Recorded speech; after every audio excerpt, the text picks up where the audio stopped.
nothing like a pork chop, huh? You know, depending on the exact cut, a pork chop is analogous to a steak on a cow, like a T-bone, or in your case, a ribeye. Oh, please. Yep, nothing like a pork chop. You know that back before the Civil War, pork was king of meat in this country. And the richer you were, the higher off the animal you ate. But since that pork chop came from the loin or back, you're technically eating high on the hog. Of course, firing up a pork chop today is kind of risky business, you know. That's because the modern American hog is like a supermodel. Okay? It's lean and clean and potentially as dry as a James Bond martini. I guess you already discovered that, huh? Because it doesn't mean that we have to steer clear of Chopsville altogether, okay? I mean, with a few decent tools and a little food science, a little know-how, even that chop could have been good eats. I'm just gonna have the cereal, okay?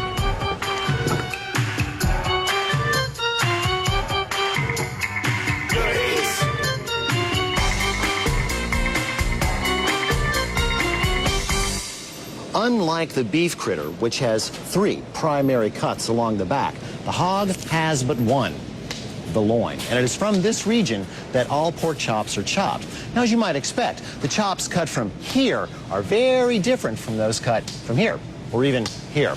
Truth is, if you want to travel in this neighborhood, you're going to need a guide. I've got one. His name's Eddie. Hey, Eddie.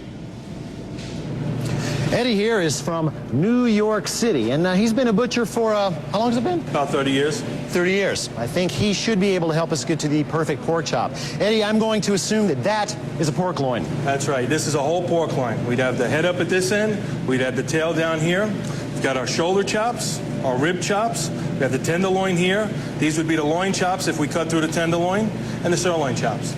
Now, something that I see a lot on signage in stores are the words center cut. What gives? Center cut would basically be between about here and here, once we took off the shoulder and the sirloin chops. So a rib chop is automatically center cut, and a loin chop is automatically... Pretty much so. What's next? Off to the saw. Saw. Like the hat? Take your time. The first thing Eddie takes off is a shoulder chop. Now, this is an economy cut that contains pieces of a lot of different muscles and a good bit of connective tissue. So it's good for braising, but not grilling or pan frying. Now we'll take the sirloin chops. From the other end comes the sirloin chop, which is just like a shoulder chop, only more so. Definitely a wet method cut, but cheap. Next up, the loin chops, the T-bones and porterhouses of the pork world. Now, since they contain 2 muscles, the loin and the tenderloin, and they cook so differently, I'm not a big fan. How thick you want them? Eddie asks me how thick I want my rib chops, and I tell him, nice and thick. The rib is my favorite chop for fast, dry heat cooking, and since it's composed almost entirely of one muscle, it's ideal for stuffing. Next stop for these, the brine bag. That's right. With the possible exception of tenderloin, I brine every hunk of pork I cook. Why? Well, from the 1860s to the early 1960s, American hogs were fat. In fact, most American hogs were called lard hogs because they were raised as much for their fat as their meat, which was indeed juicy, succulent, and flavorful. Of course, with the advent of the fitness craze, consumers turned from pigs to poultry. Undaunted, the pork industry set out to design the hog anew. They crossbred American lard hogs with various strains of long-bodied bacon hogs. And then they put them on a real special diet, which promoted fast growth of lean meat. As a result, today's pork chop's about 60% leaner than yesterday's pork chop. And if you cook it just so, it tastes like chicken.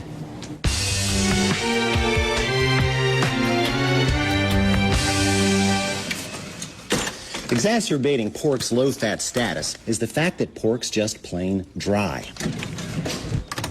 A lot drier than chicken, beef, or even lamb. That's why pork is so good for curing. You know, bacon, ham, sausage. By brining our pork, not only can we add flavor, which we need, but we can inject moisture. Like all brines, this one starts with salt, 1 cup to be exact. Combine this salt with an equal portion, that's 1 cup, of brown sugar. Dark brown sugar. That looks about right. Now, a tablespoon of black peppercorns, whole black peppercorns, and a tablespoon of mustard powder, dry mustard powder. Remember, that's 3 teaspoons. 1, 2, 3. Good. That all gets dissolved in 2 cups of very, very hot apple cider vinegar. There. I'm going to put a lid on this and shake to dissolve. There. Now, since we want to give the flavors a little time to open up and develop, we will let that sit for 5 to 10 minutes. Now, time to cool things down by adding 2 cups of water, otherwise known as a pound of ice. Again, we shake until the ice is almost completely melted. Definitely cool enough for meat insertion. So the pork chops go in. Try to make sure you arrange them so that they are covered on all sides. There. And this goes into the refrigerator for, we'll say, 2 hours. Now, since you are a loyal viewer, I am not going to bore you with yet another long-winded lecture about brines and osmosis and proteins and... Okay, but just one more time. If this was a real pig, it'd be full of lots of stuff. But right now, we only really care about 2 things, water and salt. Excellent. Water and salt. Now, let's say that we stuck this pig into a brine. All of a sudden, there'd be a lot of water on the inside and on the outside of the pig, but a lot more salt on the outside. Well, eventually, the cell membranes, yearning for equilibrium, would pull in a lot more of the salt. Then we'd end up with supercharged cells. More water, more salt, more flavor. Now, how long this would take would depend completely on how big the meat was. For our little chops, 1 to 2 hours will be fine. Okay, kids, if you want to keep your hat, it's a quarter. Hey! I worked hard on those.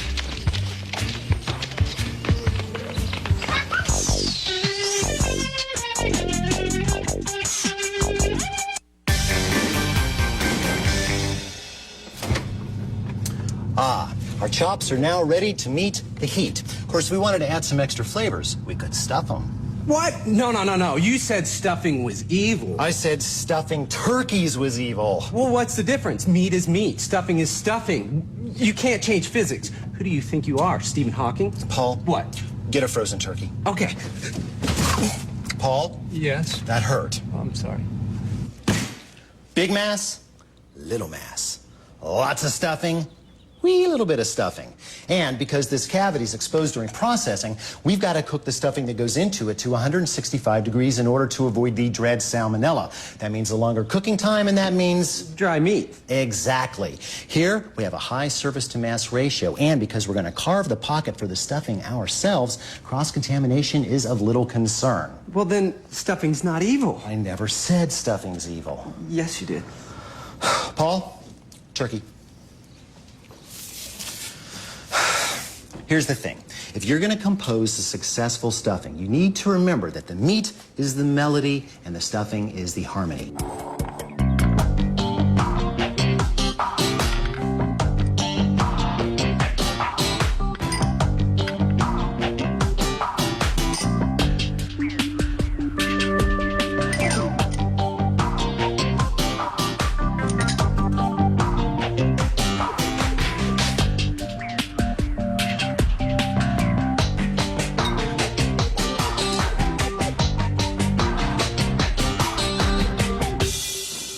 In order to get our stuffing to its ultimate destination, we're going to have to do a little bit of careful surgery. That will, of course, require a knife. I prefer a boning knife because it has a very thin blade and a curve at the end, which is going to help us to make a clean insertion.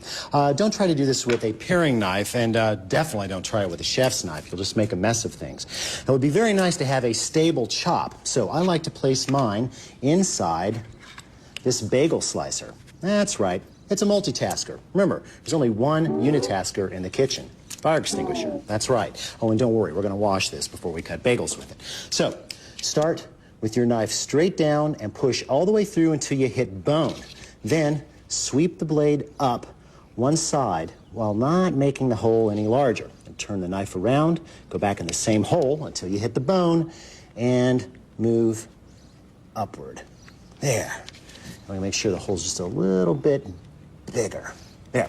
Now, in order to get the stuffing in there, we could use a funnel if we had a big enough nozzle. We could use a piping bag, but that's another show. Or we could cut the end off of one of those fancy marinade injectors you get down at the kitchen store. I don't know if it's really good for marinade, but I do know it is good for stuffing. Just stick it in the bowl until it fills up to about 2 tablespoons, like those medical shows, and insert into the hole. There. Always did have a bloated opinion of himself. Now, we could take this straight to a pan for pan roasting, but it would be a real shame not to grill it. The great thing about grilling pork is that it's always... Fireball!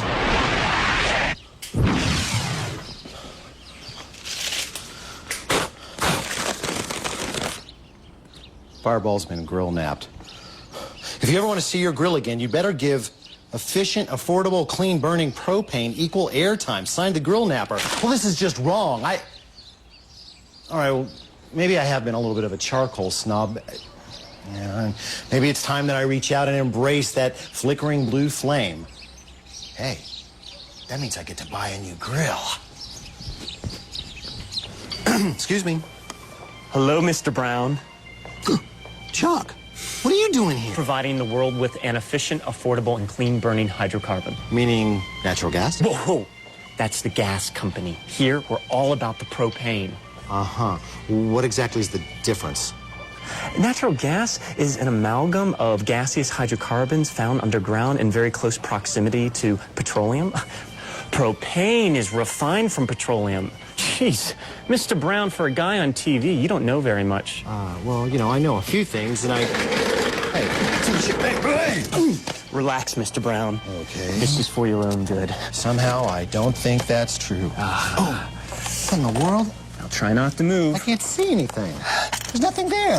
The clean-burning, efficient fuel we know as propane is born of petroleum. Oil, that is, black gold. Texas tea. Petroleum is composed of hydrogen and carbon atoms linked together to form chains of varying lengths and molecular weights, each possessing unique characteristics. Since they have different boiling points, these chains can be distilled at a building called a refinery. Hey, I've been to one of those. The shortest of these chains is methane. Next comes ethane, butane, and propane. When burned in the presence of oxygen, a mere cubic foot of propane, or LP gas, can generate a whopping 2,500 BTUs. That's British thermal unit, the amount of energy it takes to increase the temperature of a pound of water by 1 degree. Compare that to natural gas, which can only manage 1,000 BTUs. Oh, so that's why when you install a grill, you've got to have a bigger gas hose than you would for a propane. I finally get it.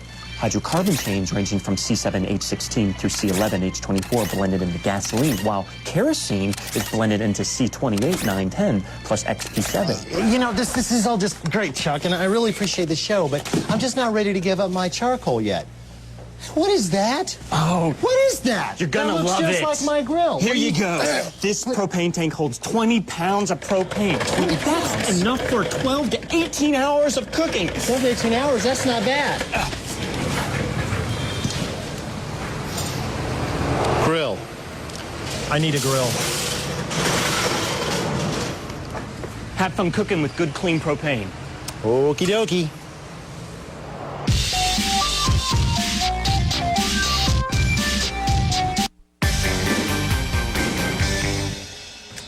The worst thing that can happen in any grill session is for your grill to go cold in the middle of things. So you want to check your fuel before you fire up. Now, this grill actually has a fuel gauge which weighs the tank to see what's left in it. If your grill is not so equipped, no problem. Just pour about a cup of boiling water down the side of the tank. There. Wait a couple of seconds and then feel. Wherever the metal goes from warm to cold, that's where the gas line is. Hey, this thing's only half full. I think Chuck ripped me off. While you're down here, go ahead and open up the gas valve. You want to be sure to close this after every grilling session. There. Now, my legal department tells me that I have to remind you to read your manufacturer's instruction manual before firing your grill for the first time. Go ahead, I'll wait. Okay, got it? Good. All right, let's fire this guy up. Turn your main burner to start and hit the igniter 3 times. Wait. Hear it? Have a woof. That means everything is fine. Then go ahead and fire the second burner. Listen. Woof. I like to leave the lid closed. You can actually hear it better that way. Then go for the third burner. Woof. Love that sound. Why wait a few seconds between turning on each burner? Because you've got to give time for the gas to move down through the manifold. I'm going to let this come to full heat. It's going to take about 10 minutes. In the meantime, there's more pork to stuff.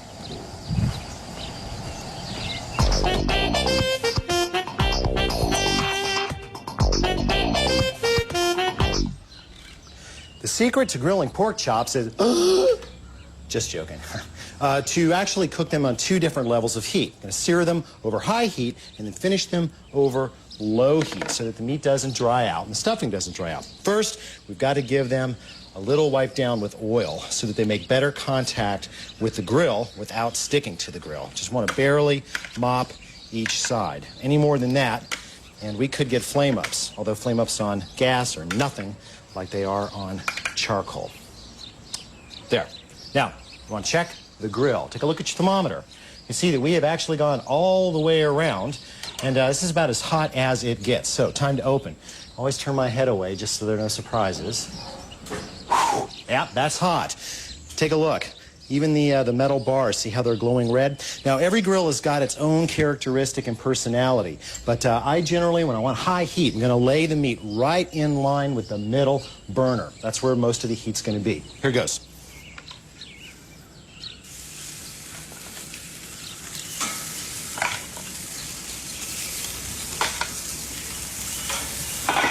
Now, time is important, so I am going to set my timer for 2 minutes before we give the meat a twist. That's right, not a turn, a twist. Now, take each piece and give it a 45-degree twist. Yeah, 45 degrees, 45 degrees, and go for another 2 minutes. Time to flip.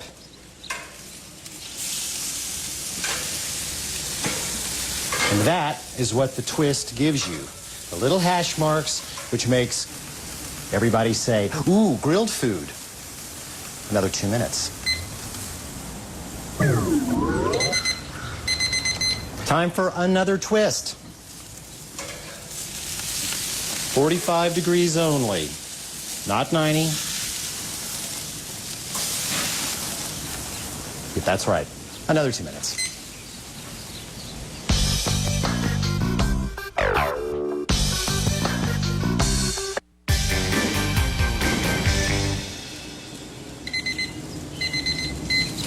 Now we're going to pull one of these good-looking guys and take its temperature. I'm going to go right into the middle, into where the stuffing is.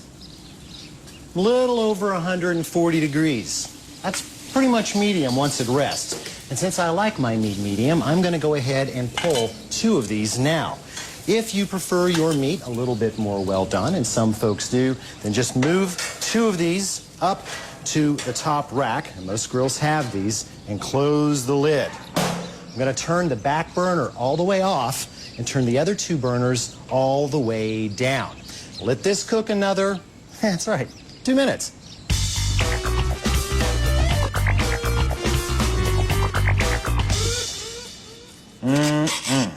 Juicy and just a little bit pink. What? Oh, let me guess. Your grandmother told you, you better cook that pork till it's good and done, or you'll be good and done, you wretch. Well, back when she was young, much of America's porcine population was fed table scraps or simply left to scrounge around.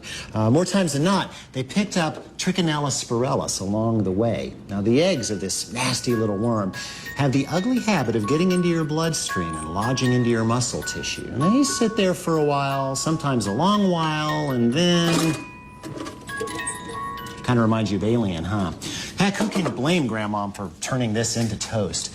Today, thanks to carefully formulated hog chows, America's pigs are as clean as they are lean. Even if you were to run into the rare T. spiralis, they can't survive beyond 137 degrees. And that is way under medium. So relax and enjoy your chops. Just be sure you buy them thick, you brine them, stuff them conservatively, and then cook them at 2 temperatures. Sear them hot, finish them a little bit cooler, let them rest, and enjoy. See you next time on Good Eats. Better than that diner, huh? Very juicy. Hey, you can talk and eat at the same time.